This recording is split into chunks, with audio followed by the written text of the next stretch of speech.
Kementerian Pendidikan dan Kebudayaan mengestimasi bahwa kita memiliki kebutuhan guru untuk mengajar di sekolah-sekolah negeri itu sekitar 1 juta guru. Dan ini yang ingin kita lakukan untuk mendorong skema rekrutmen ASN P3K sesuai kebutuhan dan untuk mendorong produktivitas aparatur sipil negara sebagai pelayan publik yang akan dalam konteks pendidikan tentunya melayani murid-murid kita, dan yang sangat penting meningkatkan kesejahteraan guru karena gaji dan tunjangannya ini setara dengan PNS, dan kebutuhan nasional guru secara tata kelola bisa terdiskusi dengan lebih baik lagi.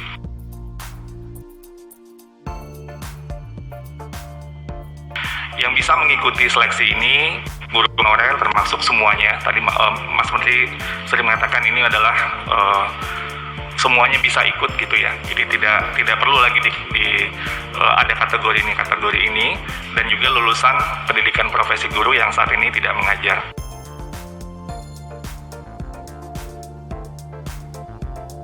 Nah, berbeda dengan sebelumnya, rekrutmen yang kita lakukan pada saat ini, pertama kita juga memberi dukungan untuk belajar. Jadi kita mendorong guru-guru untuk bisa memanfaatkan ini kesempatan untuk belajar, terutama untuk kemampuan minimum konten yang menjadi amanah dari mapel yang diampu. Dan yang kedua, bisa diberikan kesempatan ujian seleksi hingga 3 kali. Jadi sehingga tadinya sangat high stake, hanya sekali dan langsung iya dan tidak, sekarang bisa ada kesempatan kedua dan kesempatan ketiga.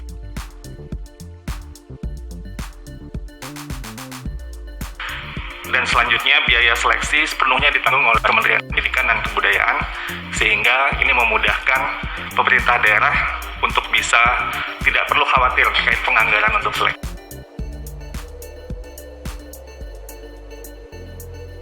Jadi guru honorer saat ini dari data Dapodik itu berjumlah 742.000 sekian. Nah, kita memiliki kebutuhan guru 1 juta. Artinya kalau ini pun diangkat semua sekaligus, kita memiliki kekurangan guru formasi sebanyak 275.000. Jadi artinya kebutuhan kita memang sangat luar biasa besarnya.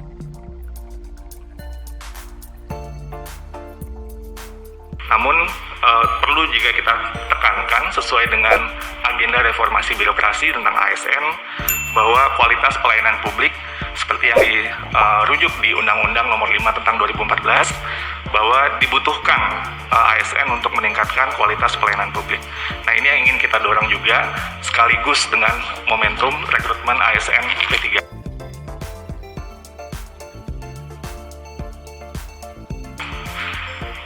Lanjut slide berikutnya. Ini tahapan pengadaan guru ASN P3K 2021, ini flow-nya. Insya Allah pendaftaran bisa segera akan kita lakukan.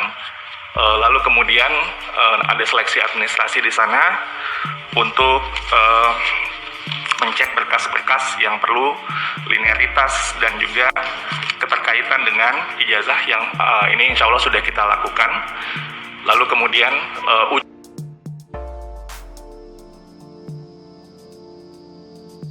akan kita lakukan 3 kali assessment, terdiri dari kompetensi teknis, sosiokultural, manajerial, dan pertanyaan wawancara secara tertulis. Dan peserta kita menargetkan di tahun ini bisa mengikuti ujian seleksi hingga 3 kali. Sesudah itu dilakukan pengumuman hasil dan pemberkasan.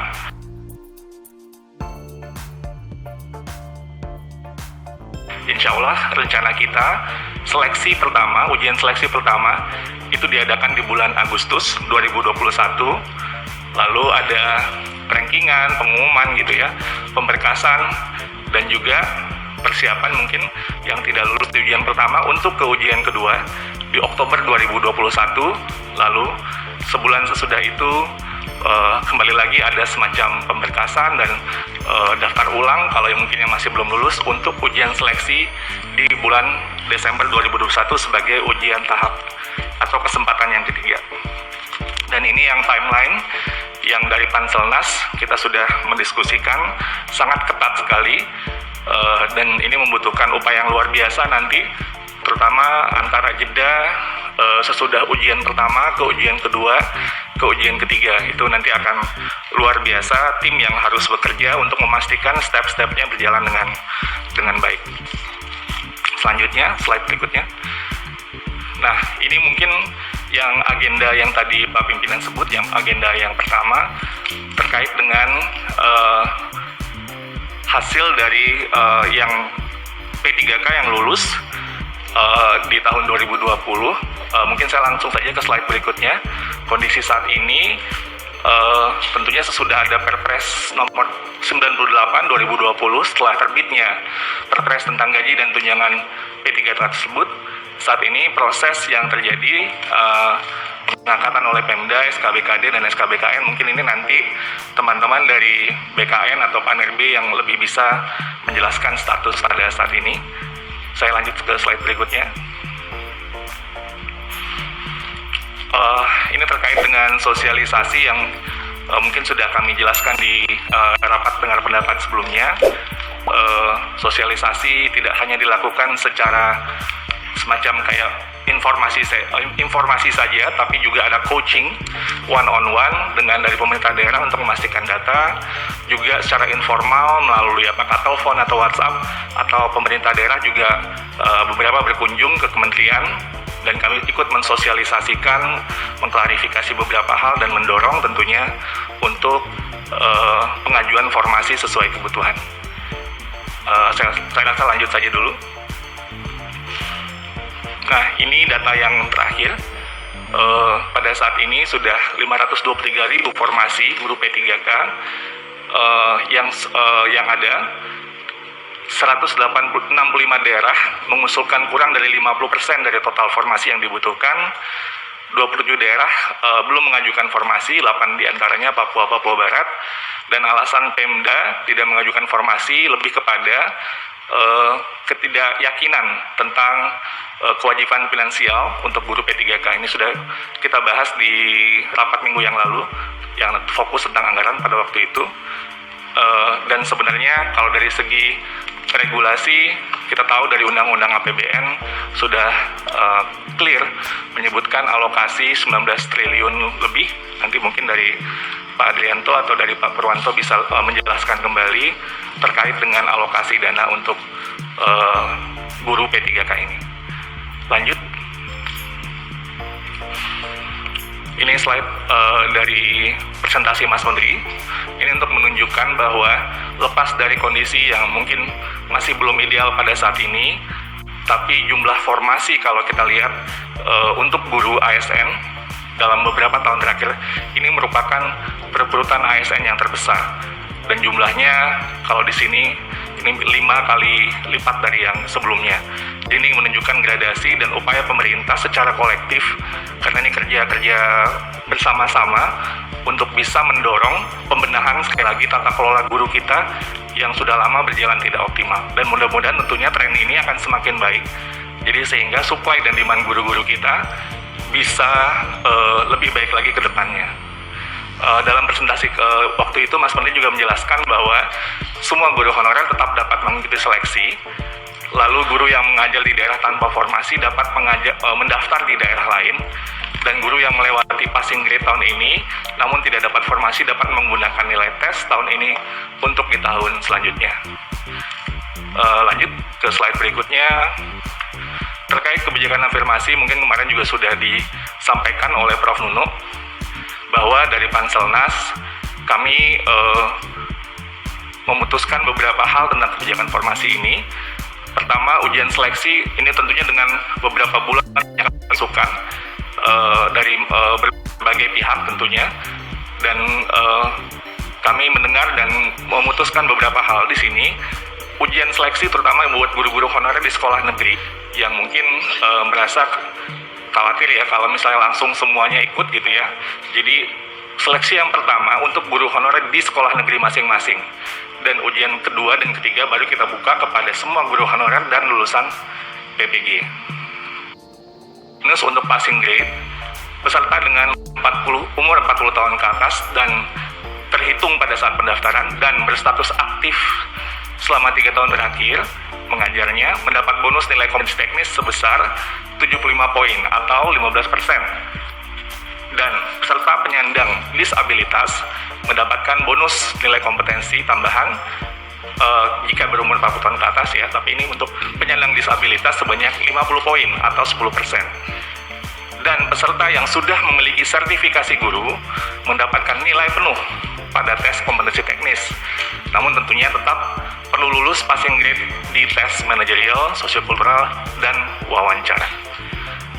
Silakan lanjut. Nah, di sini mungkin kami menyajikan data tentang bagaimana semangat positif para guru-guru kita untuk memanfaatkan momentum seleksi ini sebagai untuk belajar.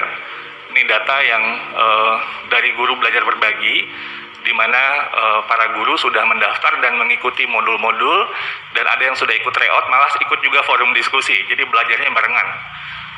Bahkan ini spektrumnya dari data kami, dari guru bukan hanya yang muda, tapi guru di atas 45 tahun juga ikut dalam forum ini.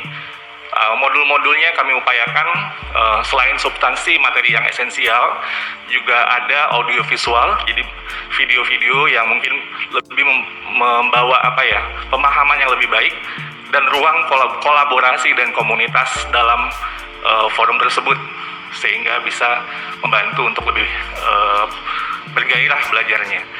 Dan daerah-daerah yang kategori sulit akan diberikan modul dalam bentuk soft atau hard copy.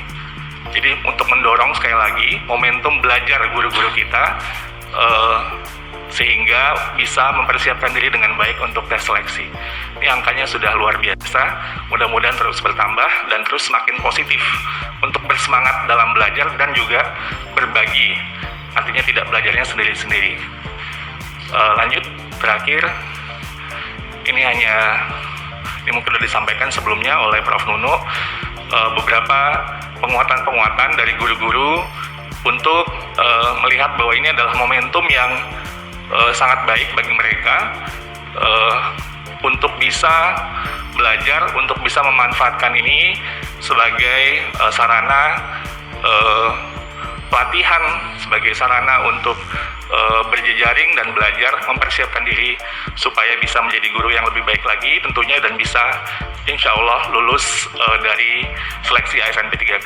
Harapan kami dari Kemendikbud tentunya kita ingin guru-guru kita ini lulus sehingga bisa melayani murid-murid kita, dan kita kedepannya bisa mempersiapkan diri lagi supaya tata kelola guru kita dan kualitas guru-guru kita semakin baik lagi. Tentunya kita mohon dukungan dari semuanya, baik dari Komisi 10 maupun juga KL yang terkait untuk bisa mewujudkan ini. Demikian mungkin dari saya, Pak Pimpinan. Assalamualaikum warahmatullahi wabarakatuh. Selamat